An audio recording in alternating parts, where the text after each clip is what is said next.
cris de la terre.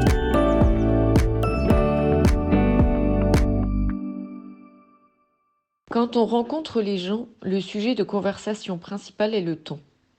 En ce moment, il s'agit de la pluie qui n'en finit pas et qui abîme tout. Les agriculteurs ont coutume de dire « le bon temps est celui qui ne dure pas ».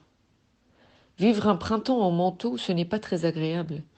Ce sont les jours les plus longs de l'année et nous ne les aurons pas vus passer. Mais le pire n'est pas que nous ayons froid, le pire est que les semis soient en danger. Combien d'hectares sont à ressemer? Combien de pommes de terre ont le mildiou?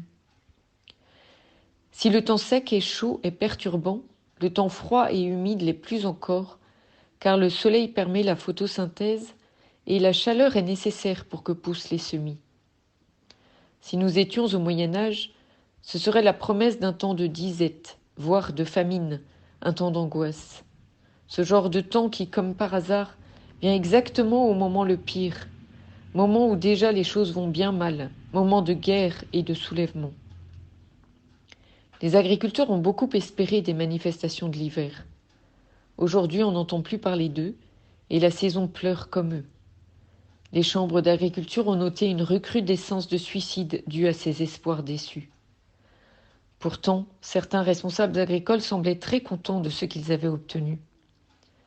En réalité, ils n'ont obtenu que des choses parfaitement secondaires et sans aucun soulagement pour le quotidien des agriculteurs. Nous verrons bien si les nouveaux élus européens ainsi que notre nouvelle Assemblée nationale prendront enfin conscience de ces réalités tragiques.